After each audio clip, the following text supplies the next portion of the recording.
Hi, in this video, we're going to take a look at how you can enable or disable gallery share albums notifications on the Samsung Galaxy S21 series. Now first tap on the home key to go back to your home screen. Then open up the gallery app. You can open up the gallery app on home screen, or if you swipe up, you go in the app screen. In here, tap on gallery.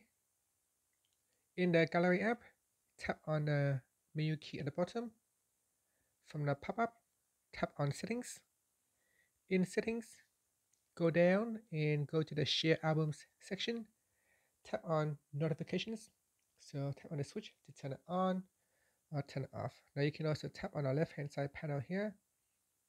And here you can choose which one to turn on or turn off.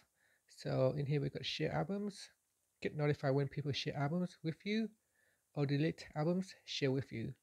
New posts and member updates. For new posts, you get notified when people add images and videos to share albums. And that's it. Finally, you can tap on the home key to go back to your home screen. Thank you for watching this video. Please subscribe to my channel for more videos.